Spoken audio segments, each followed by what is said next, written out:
Theosophical Society. Today we will start with Theosophical Society. This society was an international society. ये society एक international society है. It was founded in 1875. ये 1875 को find की थी किसने? एनी बेसेंट ने. And its branch was opened in India at Adyar in Madras in 1885. और 1885 में ऑल्दो ये इंटरनेशनल सोसाइटी है, लेकिन 1885 में इसकी एक और ब्रांच इंडिया में भी एस्टैब्लिश की थी. अद्यार इन मद्रास में अड्यार एक जगह है, वहां पे ये ब्रांच लोगों ने स्टार्ट की. The leader of this society was Mrs Annie Besant, जो कि मैंने प्रीवियसली आप लोगों को कहा कि इसकी जो लीडर थी वो एनी बेसेंट थी. बॉर्न ऑन 1847, वो 1847 में उसका जन्म हुआ था. एंड डाइड इन 1933, और वो मर गई थी 1933 को. She was also known mainly for recognising and popularising the movement in India. और यह मूवमेंट के लिए ये थियोसॉफिकल सोसाइटी जो उसने एस्टैब्लिश किया है, यहाँ पर फाउंड किया, इसके लिए ये लेडी बहुत ज्यादा मानी जाती थी, क्योंकि ये बहुत ज्यादा पॉपुलराइज हुआ था सोसाइटी. तो in the next video, so previously we have discussed that क्या था Theosophical Society, what was Theosophical Society. Now Theosophical Society, it had certain aims and objectives in itself. So first objective was that to revive a sense of self-respect and pride among the Indians. एक तरह का pride, एक तरह का गर्व, sense of self-respect मतलब खुद के respect के लिए फाइट करने के लिए ये सोसाइटी लॉन्च की गई. और साथ ही साथ एनी बेसेंट ने और भी बहुत सारे एम्स एंड ऑब्जेक्टिव्स रिकमेंड किए थे, जैसे कि to help in regain their lost faith and overcome their inferiority complex. मतलब to help in regain their lost faith मतलब जो आशा, जो विश्वास वो लोग खो दिए थे, भूल गए थे, वो वापस से लाने के लिए. और ओवरकम देयर इंफीरियोरिटी मतलब क्या होता है? ये होता है कि कौन बड़ा है, कौन छोटा है, who is poor and who is rich. To overcome all these things, this Theosophical Society was been launched. फिर to imbibe a sense of new spirit of awakening, एक तरह का नया awakening लाने के लिए, एक तरह के national sentiment कि मतलब we are the one, हम लोग एक साथ हैं, एकजुट है. फिर to spread the message of self rule among Indians, खुद का रूल चलता है, दूसरे लोग हम पे रूल नहीं कर सकते हैं, ये सिस्टम के लिए ये थियोसॉफिकल सोसाइटी लॉन्च किया गया था. So after aims and objectives, see we come to an conclusion that Annie Besant started the Central Hindu College. Although she had started Theosophical Society with certain aims and objectives, but then also she had also established a Central Hindu College in Benares in 1898. Okay, note down this date, 1898. She had established the Central Hindu School in Benares, which now had become the Benares Hindu University in 1916. That Central Hindu School, which she has started in Benares in 1898, now this school is known as Benares Hindu University in 1916. Then in 1916, furthermore, she started the Home Rule League. This was again a movement she started. She started the Home Rule League among Indians. Along with Indians, she started this movement, Home Rule League. And moreover, she also presided over the INC. INC, you know na, Indian National Congress in 1917. See, okay? And moreover, she became the very first lady president of this particular political background, that is Indian National Congress. So with this, we come to an end to this topic, that is Theosophical Society. If you have any problem, any doubt, then let me know. Okay. Next, we will start with Aligarh movement. So we will start with that Aligarh movement. See, this movement was started by Sir Syed Ahmad Khan, mainly for the spread of modern education and to develop the feeling of nationalism among Indians around the Aligarh College. And for this, that came to be known as Aligarh movement. See, this movement was started by Sir Syed Ahmad Khan, mainly to spread the modern education among students who start studying in an Aligarh college, and also to develop a feeling of nationalism among Indians. Not only among Indians, all the students that are studying in Aligarh colleges. And for this, this movement, came to be known as Aligarh movement. इसी की वजह से इस movement, इस Aligarh college का जो जहाँ पे ये सर सैयद अहमद ने शुरू किया, इसके वजह से इस मूवमेंट का नाम पड़ गया अलीगढ़ मूवमेंट. सी, अब अभी उसके थॉट्स क्या है? What are the thoughts of Sir Syed Ahmad Khan? According to him, the best means of social awakening is gained through education, for which he established an English medium school at Gazipur in 1864. See, Sir Syed Ahmad, he thought that the best way he could impose a sense of awakening among the students is through education. Without education, he will not able to impose this feeling of nationalism or unity or whatever. Okay, and this was for which he also established an English medium school that is in Gazipur in 1864. Furthermore, he also started a science society at Aligarh and also translated some English books into Urdu, that is in 1865. Okay.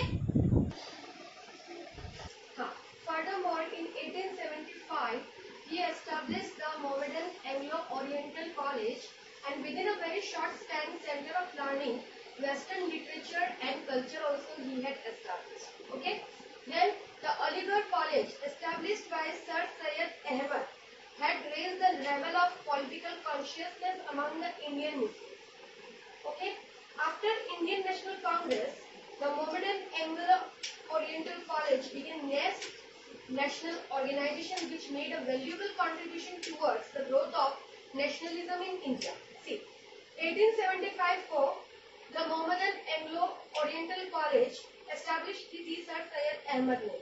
इस thought से कि within a very short span, Center of Learning, Western Literature और Culture भी उसने साथ में develop किया. क्यों? ताकि उसको वो sense of nationalism वाली feeling लानी थी सारे students के आगे साथ में. फिर the Aligarh College, also the Aligarh College which was established by Sir Syed Ahmad.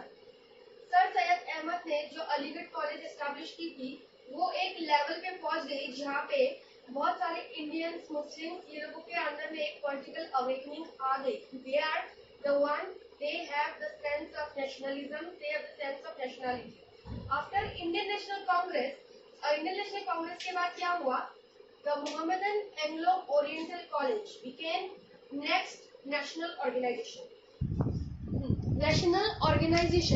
After Indian National Congress, the Mohammedan Anglo-Oriental College became next national organization. ये Indian National Congress के बाद Mohammedan Anglo-Oriental College एक next national organization बनी, जिसने एक valuable contribution दिया. किस चीज में? Towards the growth of nationalism in India. मतलब nationalism की growth के लिए नेशनल ऑर्गेनाइजेशन को लॉन्च किया, जहाँ पे फीलिंग ऑफ नेशनलिज्म इंडियंस के अंदर आए. Okay. In this regard, Theodore Beck, principal of the college, played a leading role in opening the floodgates of Western ideas, Western culture and literature to the Indian Muslims. इस regard में ये movement जो start हुआ, इनका भी हाथ था. Theodore back वो प्रिंसिपल थे ये कॉलेज का. कौन सा कॉलेज का? एंग्लो ओरिएंटल कॉलेज, जो पहले बताया. Played a leading role in opening the flood gates of western ideas, western culture, मतलब सारी बाहर की थॉट्स, सारे बाहर के कल्चर और सारे लिटरेचर, इसके ऊपर उन लोगों ने ज्यादा फोकस किया. टू द इंडियन मुस्लिम्स, दोनों के लिए, इंडियंस के लिए भी, मुस्लिम्स के लिए भी. फर्दरमोर उनको क्या करना था? मुस्लिम्स के अंदर जो सोशल अब्यूजेस का जो भाव है वो भी हटाना था मुस्लिम कम्युनिटी से. So, in 1920, this college raised the status of a university called Aligarh Muslim University. 1920 में ये कॉलेज को एक स्टेटस मिला, जो कॉलेज थी एंग्लो ओरिएंटल, वो कॉलेज को एक स्टेटस मिला, वो बन गई Aligarh Muslim University by the British government. British government ने इसको रिकमेंड किया as a Aligarh Muslim University. So with this, we come to an end to our topic, that is the Aligarh movement. If you have any doubt, you can ask me. Theosophical Society. Today we will start with Theosophical Society. This society was an international society. ये society एक international society है. It was founded in 1875. ये 1875 को find की थी किसने? Annie Besant ने. And its branch was opened in India at Adyar in Madras in 1885. और 1885 में ऑल्दो ये इंटरनेशनल सोसाइटी है, लेकिन 1885 में इसकी एक और ब्रांच इंडिया में भी एस्टैब्लिश की थी, अड्यार इन मद्रास. मद्रास में अड्यार एक जगह है, वहां पे ये ब्रांच लोगों ने स्टार्ट की थी. The leader of this society was Mrs Annie Besant, जो कि मैंने प्रीवियसली आप लोगों को कहा कि इसकी जो लीडर थी वो एनी बेसेंट थी. बॉर्न ऑन 1847, वो 1847 में उसका जन्म हुआ था, एंड डाइड इन 1933, और वो मर गई थी 1933 को. She was also known mainly for recognising and popularising the movement in India. और ये मूवमेंट के लिए ये थियोसॉफिकल सोसाइटी जो उसने एस्टैब्लिश किया है, यहाँ पर फाउंड किया, इसके लिए ये लेडी बहुत ज्यादा मानी जाती थी, क्योंकि ये बहुत ज्यादा पॉपुलराइज हुआ था society. So next we will start with role of press. Printing press was first introduced by the Europeans. Europeans ने पहला प्रिंटिंग प्रेस स्टार्ट किया था. Bengal Gazette was the first newspaper which was published by James Augustus Hickey in 1780. Or Bengal Gazette, it was the first newspaper which was published by Augustus Hickey in 1780. Meanwhile, there were many English newspapers. यहाँ पे बहुत सारे newspaper भी, English newspaper भी published to cater the Indian intellectual needs of the Europeans, where public opinions was hardly been reflected in the newspaper. और बहुत सारे English newspapers launch हुए जिसमें पब्लिक ओपिनियन को मोल्ड करना था, मोल्डिंग करना था. तो इसके लिए बहुत सारे न्यूज़पेपर भी एस्टैब्लिश हुए. Instead of English newspaper, Hindu Indian different newspapers भी एस्टैब्लिश हुए. ठीक है, तो बहुत सारे इंग्लिश न्यूज़पेपर एस्टैब्लिश हुए. तो देखो ये क्यों हुए. The newly educated Indians realised the importance of the printing press as means of mass communication. एक तरह का मास कम्युनिकेशन होना जरूरी है. In the late half 19th century there was a rapid growth of vernacular newspaper. या वहां पर बहुत सारा रैपिड ग्रोथ था. वर्निकुलर, वर्निकुलर मतलब क्या होता है? वर्निकुलर मतलब अपने खुद के लोकल लैंग्वेजेस में न्यूज़पेपर एस्टैब्लिश हुए थे. ठीक है. In India in which voice of the suffering of the native people and exposed the evils of British imperialism.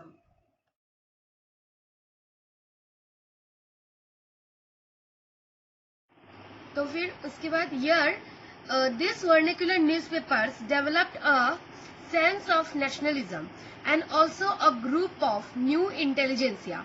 मतलब डिफरेंट जो तो इंडियंस एडुकेटेड हो गए, तो यहाँ पे एक ग्रुप ऑफ इंटेलिजेंसिया भी एस्टैब्लिश हो गया. मतलब ये लोग क्या करते थे, ग्रुप ऑफ इंटेलिजेंसिया जो क्या करते थे, वो लोग डिफरेंट थॉट्स, डिफरेंट आइडियाज लाते थे अपने दिमाग में. Also a group of intelligentsia जो है एस्टैब्लिश हुआ. Also grew because of this, इसकी वजह से क्या हुआ, opposition against the British. The government of British became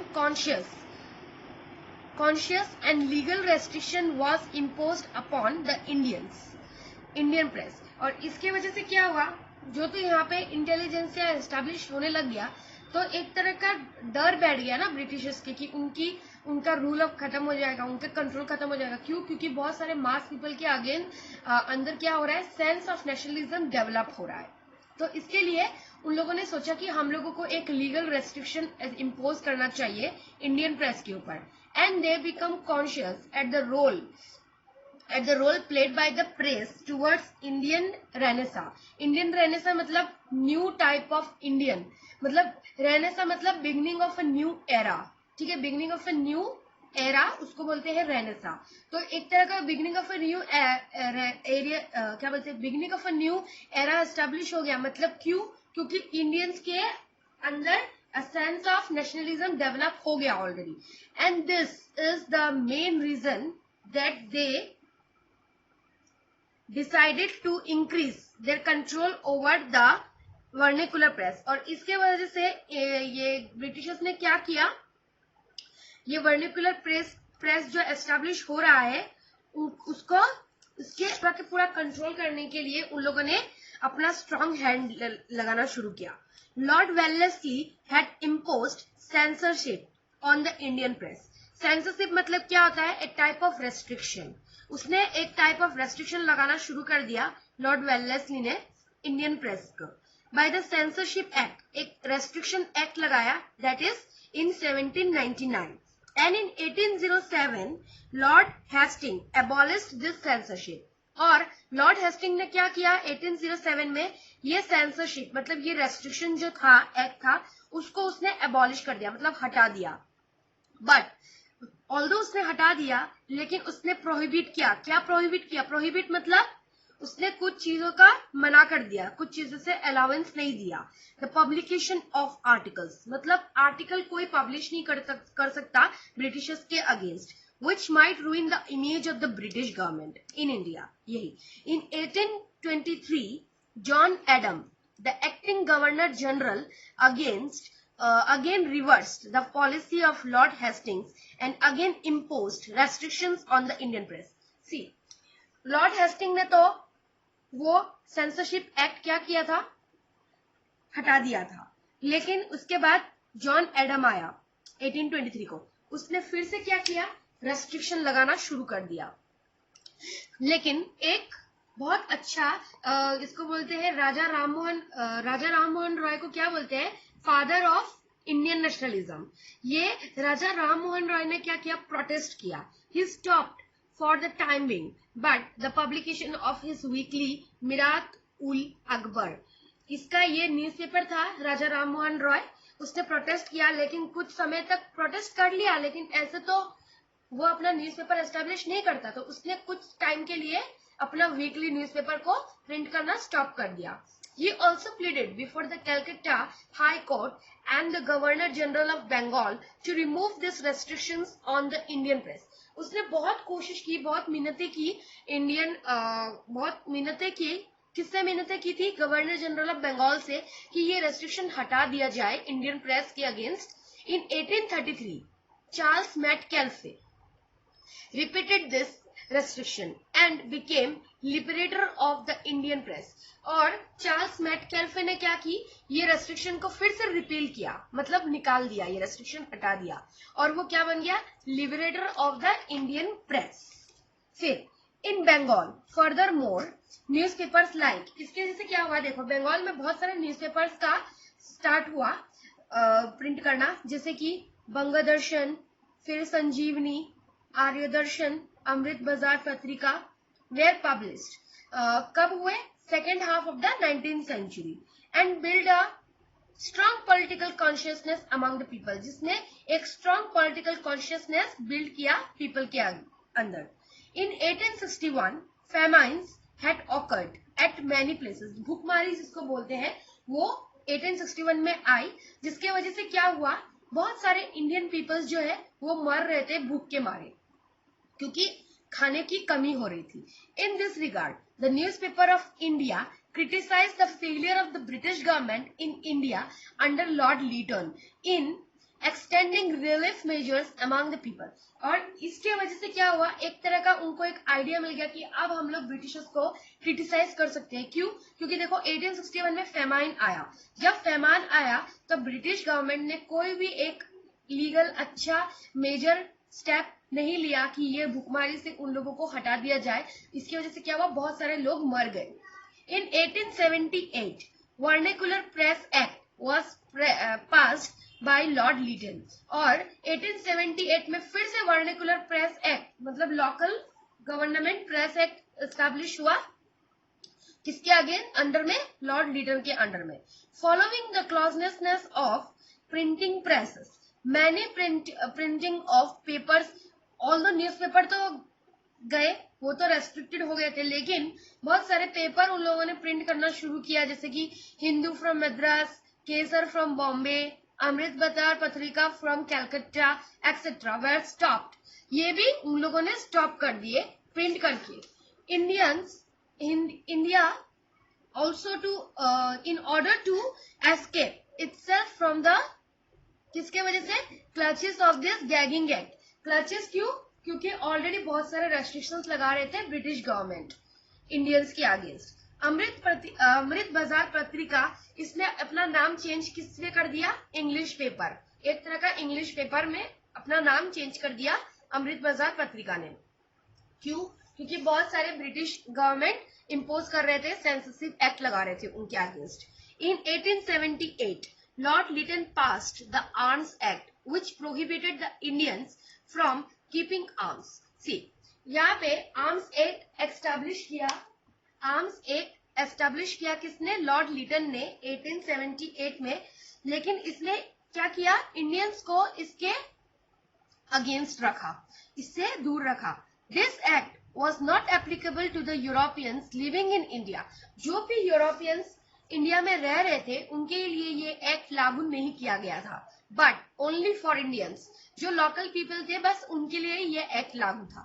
Liton exposed the true nature of the British rule and made a policy of equality before law.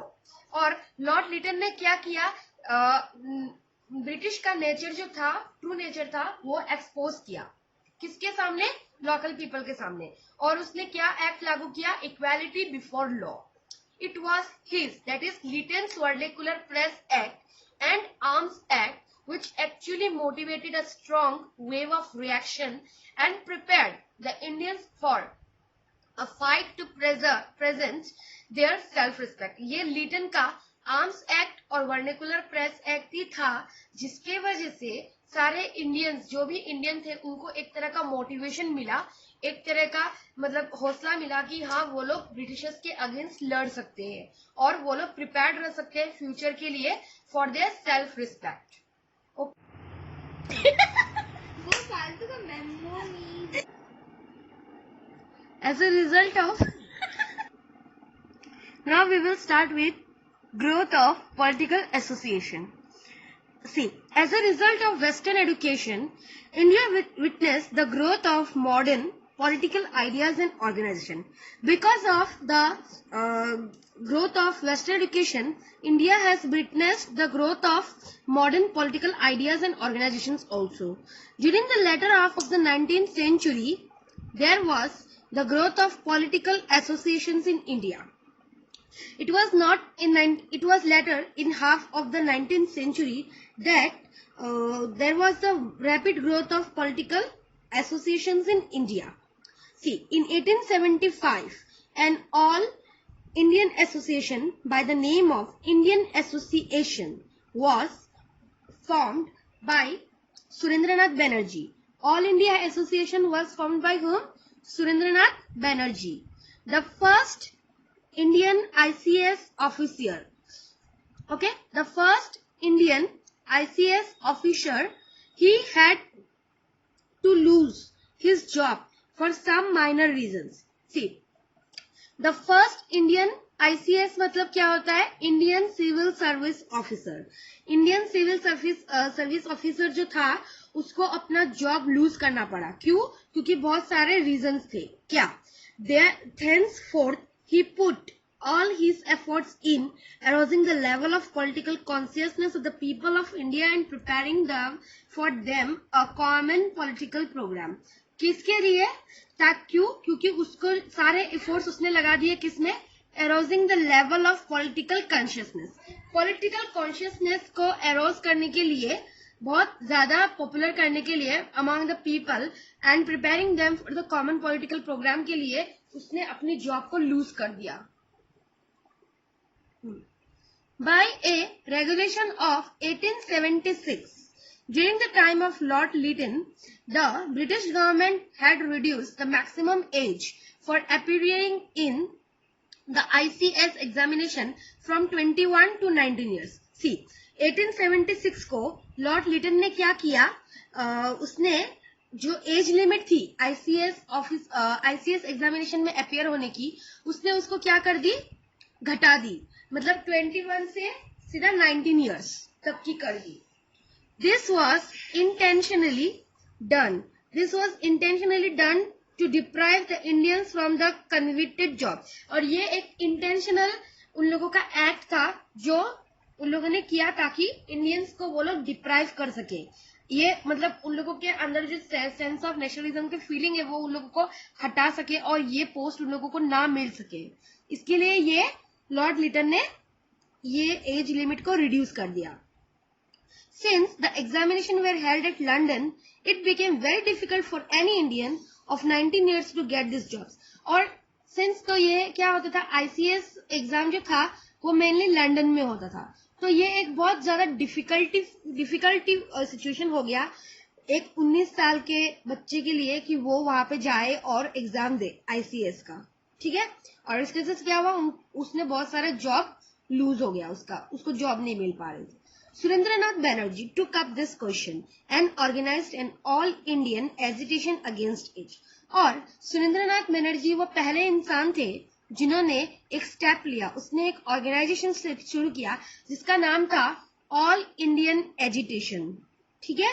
उसके बाद against it the Indian civil service agitation raise the level of the political consciousness. और इस act ने क्या किया, एक तरह का पॉलिटिकल कॉन्शियसनेस को एक तरह का ऊंचाई दिया, बहुत लेवल अप किया among the Indian people. Banerjee took up within whirlwind tour to different places of Indian people. और उसने क्या किया, मतलब जो कैपेबल थे, जो एलिजिबल थे, उन लोगों को क्या किया, एक तरह का टूर करवाया, यहाँ से वहां ऐसे का, ठीक है, अगेंस्ट दिस। फिर उसके बाद renewed barrister Lal Mohan Ghosh was sent to London to submit a memorandum to the British House of Commons. Memorandum मतलब एक तरह का फाइल, एक तरह का पिटीशन बोल सकते हो उसको।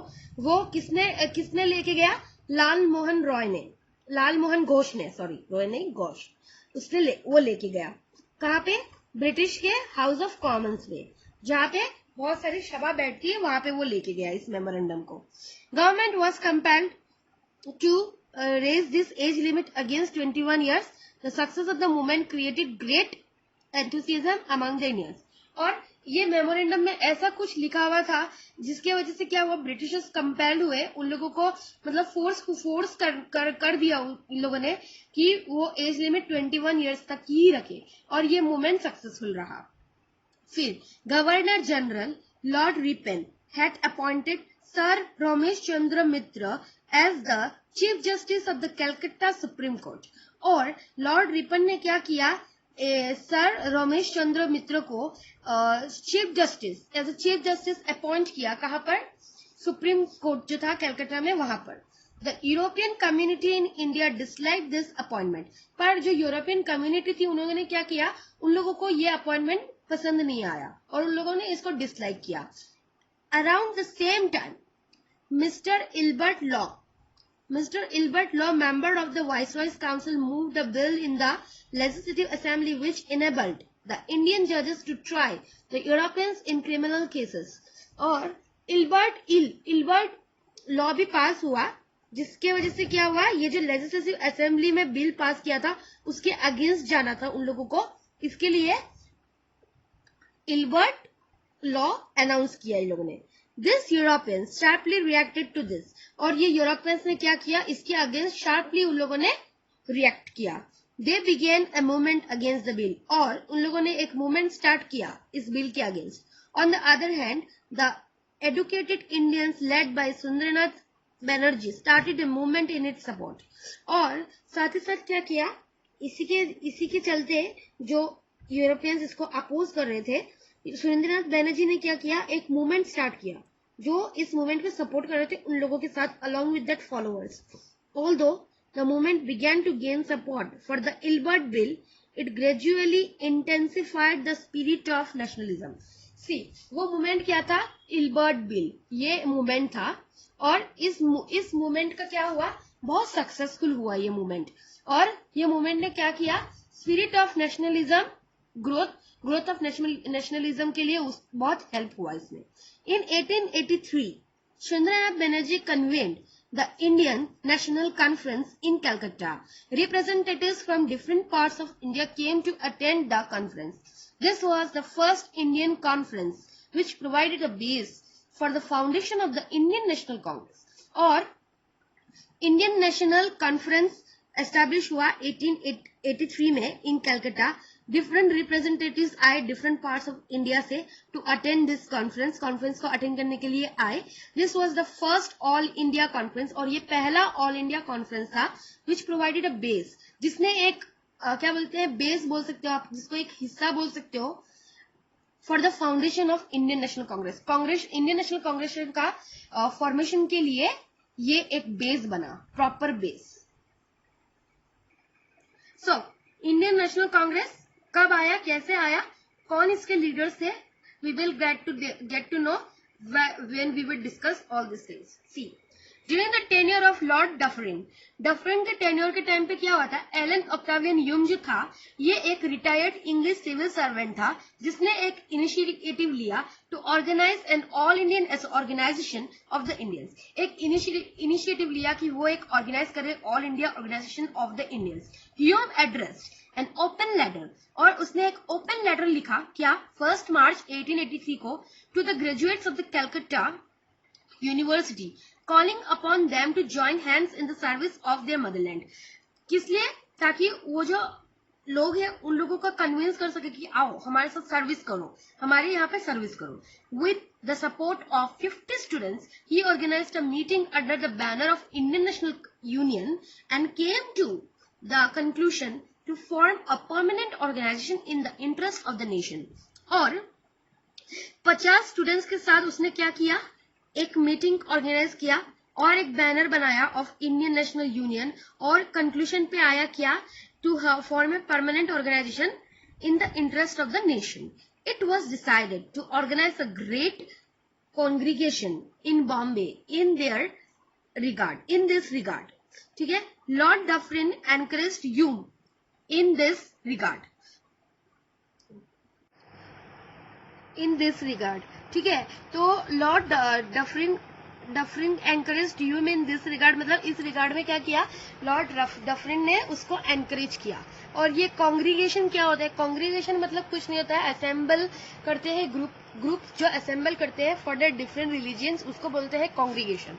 On 28 December 1885 the congregation was held at Gokul Das Tejpal Sanskrit College Hall Bombay.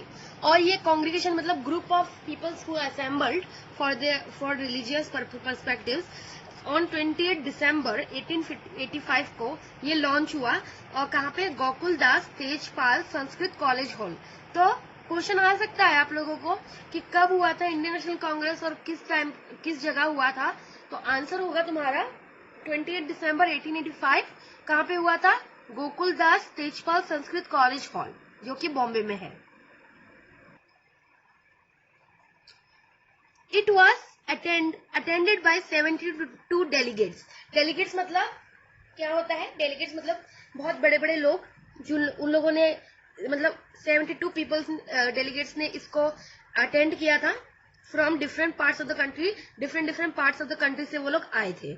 It was decided to name the Congress as the Indian National Congress and Umesh Chandra Banerjee, a barrister of Calcutta, was chosen as the first president of the Indian national Congress. और उन लोगों ने ये जब assembly शुरू की थी यहाँ पर गोकुलदास तेजपाल संस्कृत कॉलेज के यहाँ पर जो मीटिंग उन लोगों ने ऑर्गेनाइज की थी, वहां पे उन लोगों ने डिसाइड किया कि उन लोगों को ये ऑर्गेनाइजेशन को नाम क्या देना है, इंडियन नेशनल कांग्रेस को इंडियन नेशनल कांग्रेस नाम देना है. और इसमें उन लोगों ने क्या किया, उमेश चंद्र बैनर्जी को जो बैरिस्टर था कलकत्ता का उसको प्रेसिडेंट बनाया इसका इंडियन नेशनल कांग्रेस का. The foundation of the Indian national Congress was led with the people to work for the interest of the people and the country. और ये इंडियन नेशनल कांग्रेस किसके लिए बनाया गया, to led people with the work for the interest मतलब उनको interest हो काम करने में और interest of the people and also for the country और कंट्री के इंटरेस्ट के लिए भी. During the yearly years the Congress adopted a moderate policy of working through prayers and petitions.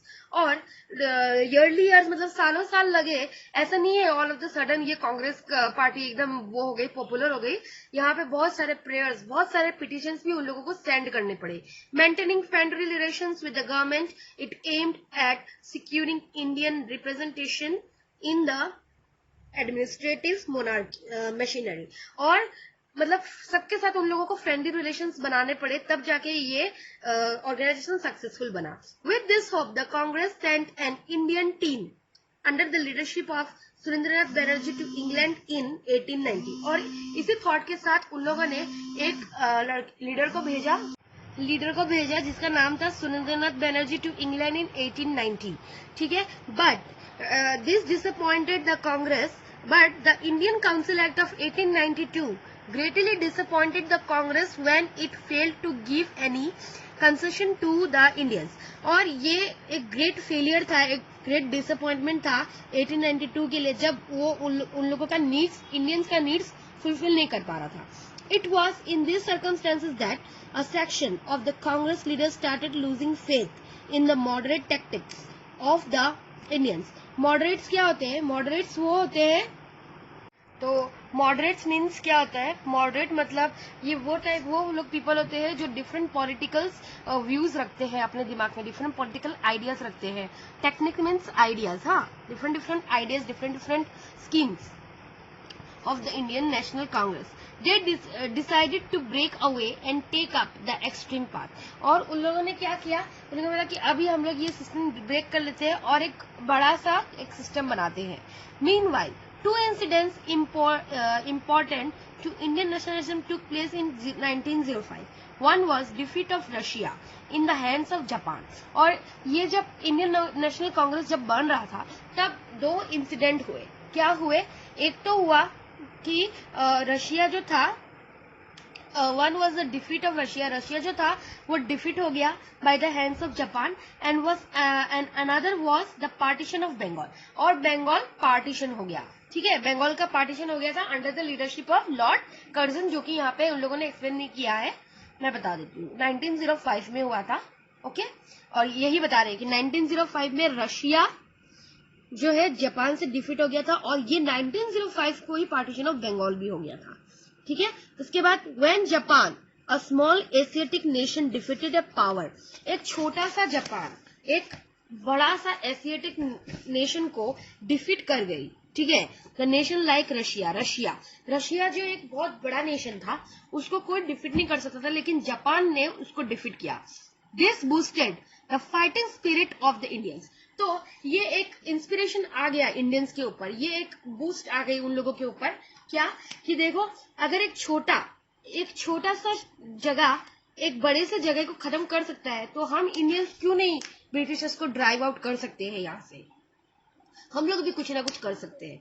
On the other hand, the partition of Bengal by Lord Curzon, देखो यहाँ पे mention किया, the partition of Bengal by Lord Curzon 1899 to 1905 roused sharp discontentment in the minds of the nationalists against the British। देखो, पहले तो क्या हुआ, ये जो जापान ने रशिया को डिफीट किया, उन लोगों के अंदर में आया सेंस ऑफ स्पिरिट। लेकिन जो तो ये आपका पार्टीशन ऑफ बंगाल हो गया under the leadership of Lord Curzon, ये एक तरह का डिसकंटेंटमेंट, मतलब क्या था? डिसअपॉइंटमेंट हुआ in the minds of nationalist जो थे, उनके दिमाग में डिसअपॉइंट हुआ। उन लोग अब हो गए वापस से अगेंस्ट द ब्रिटिशर्स के अगेंस्ट में उन लोगों को बहुत गुस्सा आने लग गया कि ऐसे पार्टीशन क्यों किया उन लोगों ने। In the Banarasi session of the Congress in 1905, Bipin Chandra Pal opposed the moderate tone of President Gokul Krishna Gokhale। Pal urged the Congress to abandon the policy of political mendicancy। See, यहाँ पे बनारसी सेशन में ये हुआ था 1905 को, जहाँ पे बिपिन चंद्र पाल ने क्या किया, वो जो मॉडरेट पॉलिटिकल थॉट था गोपाल कृष्ण गोखले के पास वो उसने क्या किया? अपोज किया। और Congress to abandon the policy of political mendicancy मतलब मेंटेनेंस के लिए, पॉलिटिकल मेंटेनेंस मतलब इतना पॉलिटिक्स मत खेलो, जो है जैसे चला, ये उन लोगों का वो था। एंड मेक स्वदेशी देयर गोल, और क्या बोला कि स्वदेशी मतलब खुद का प्रोडक्ट, खुद का। अभी तो चल रहा है, लॉकडाउन भी चल रहा है, अभी भी यही सब हो रहा है। सब लोग चाइना के अगेंस्ट जा रहे हैं ना, सब लोग बोल रहे हैं कि अपने इंडियन का ही माल रखो, चाइना के सारा माल डिस्ट्रॉय कर दो। दैट इज कॉल्ड स्वदेशी मूवमेंट। स्वदेशी मतलब हमारा प्रोडक्ट, हमारा सब कुछ, किसी और नेशन का कुछ नहीं, दैट इज स्वदेशी। ठीक है। The neutralized, this neutralized the situation for some time, और ये सिचुएशन पे किसी ने ध्यान नहीं दिया, न्यूट्रल रहे सब लोग। फिर at the Surat session of the Congress in 1907 presided over by रास Bihari Ghosh, Congress was split into two groups, और 1907 में एक सेशन हुआ जहां पे क्या नाम था उसका, रास बिहारी घोष।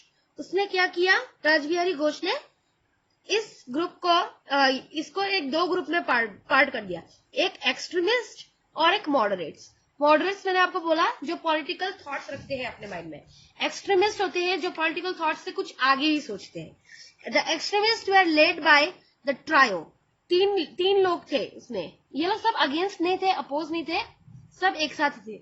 वो कौन थे, लाल बाल पाल, दैट इज लाला लाजपत राय, बाल गंगाधर तिलक एंड बिपिन चंद्र पाल। ये तीन ट्रायो थे, किसने, ये एक्सट्रीमिस्ट थे।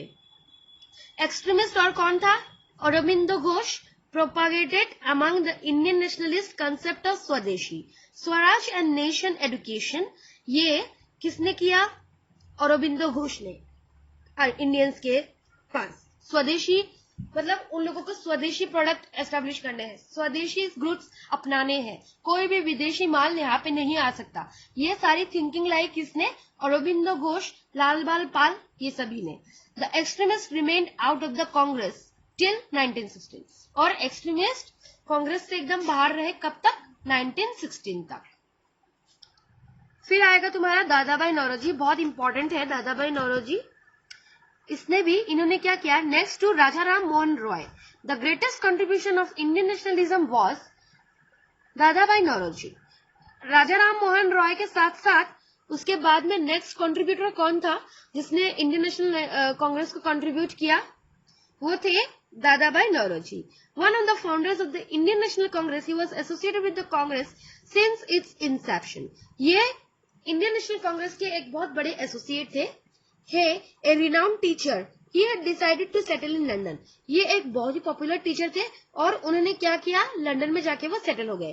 There he established himself a successful lawyer, वहां पे जाके उन्होंने क्या किया, अपने आप को एक सक्सेसफुल लॉयर पे, सक्सेसफुल लॉयर बन गए वो lawyer. While in London he was elected to the House of Commons. ये हाउस ऑफ कॉमन्स क्या है, तुम लोग मुझे पूछोगे, मुझे पता है, वो मैं तुम लोगों को लास्ट में बताऊंगी क्या है। On the ticket of the liberal party, house of Commons वो है जहां पे बहुत सारे इलेक्शंस लड़े जाते हैं, that is House of Commons. He was reelected to the House again in 1892, और वो वापिस से री इलेक्ट हुआ 1892 को। He was the first Indian to become a member of the House of Commons, और ये पहले मेंबर थे जो हाउस ऑफ कॉमन्स के मेंबर बने थे। As a member of the House of Commons, raised issues related to the problem of India and called upon the British government to look into the economic state. As a member of the House of Commons, उन्होंने क्या किया, उन्होंने एक आवाज उठाई, किसके लिए, economic state, जो इकोनॉमी डाउनफॉल हो रही है कंट्री की, उसके लिए उन्होंने आवाज उठाई। He pressurized the British welfare measures for the poor people, और गरीबों के लिए भी उसने आवाज उठाई कि ब्रिटिशर्स को एक अच्छे मेजर्स लेने चाहिए welfare of the poor people के लिए, मतलब उनके कुछ अच्छे काम के लिए। He raised before the British parliament the issues of the continuous drain of India's wealth to Britain since the battle of Plassey. इसका इस दादा भाई नौरोजी की ड्रेन ऑफ वेल्थ वाली थ्योरी बहुत पॉपुलर है। क्यों, क्योंकि देखो जब ब्रिटिशर्स आए इंडिया में तो उन लोगों ने क्या किया, सिर्फ और सिर्फ अपने फायदे के लिए उन लोगों ने ट्रेड किया, कॉमर्स किया, बहुत कुछ किया, और जिसकी वजह से क्या हुआ, इतने सारे इंडिया के जो पैसे थे वो उन लोगों ने जाके अपने नेटिव प्लेस में एस्टेब्लिश किए, वहां पे जाके पुट ऑफ किए। तो इससे क्या हुआ, ड्रेन ऑफ वेल्थ तो हो रहा है ना, एक जगह से जाके दूसरी जगह पे गिरा रहे हैं वो लोग अपने पैसे, तो ये तो ड्रेनिंग हुआ। ठीक है, सो ये उसके अगेंस्ट भी उसने आवाज उठाया। फिर he demanded the abolition of the opium trade between India and China. Opium trade क्या होता है? ओपियम वो होता है नशा वाली चीजें जो होती है, जैसे कि ड्रग्स बोल सकते हो आप लोग, एल्कोहल बोल सकते हो। ये सब का बिजनेस को स्टॉप करने के लिए जो आता था इंडिया और चाइना से उसको भी मतलब बंद करवाने के लिए उसने अपोजिशन किया। He pleaded that Indian money should be spend in India only. Bharat का जो पैसा है वो भारत में ही होना चाहिए खर्च, कहीं बाहर नहीं जाना चाहिए। And fought for self rule for the Indians. खुद के रूल के लिए, इंडियन के सेल्फ रूल के लिए भी उसने फाइटिंग किया। Naoroji presided over the Indian national Congress in 1886, 1893 and 1906 respectively. तो इस टाइम पर उसने क्या किया? प्रिसाइड किया 1886, मतलब भाषण दिया। प्रिसाइड मतलब भाषण देना। 1893 and 1906 respectively in the Calcutta session of the Congress in 1906. He announced that the goal of the Congress was the attainment of Swaraj. उसने बोला कि हम कांग्रेस वालों का गोल क्या है? To attain Swaraj. स्वराज मतलब सेल्फ रूल, खुद का rule, by which he of course meant self rule, जो मैंने अभी आप लोगों को बोला, self rule and to complete independence, मतलब खुद के मालिक है, कोई किसी के अंडर में नहीं है। That is complete independence. Thus, Indian nationalism laid the foundation of the Indian national movement in India with various political and economic programs in hand. The nationalists joined hands to carry out the nation's struggle for freedom. और ये सारा चीजें थी जो जिससे Indian nationalism आया और जिससे ये सारी पार्टीज भी आई, जैसे कि इंडियन नेशनल कांग्रेस और बहुत सारे लीडर्स ने भी बहुत सारी वो की, क्या बोलते हैं, मदद की कि इसको और ज्यादा बूस्टअप कर सके, ताकि हम इंडियंस को क्या बोलते हैं, हम इंडियंस तैयार रहे आगे की फाइट के लिए। तो ये चैप्टर खत्म होता है यहीं पर। तुम लोगों को समझ में नहीं आया तो मुझे बोलना, ओके।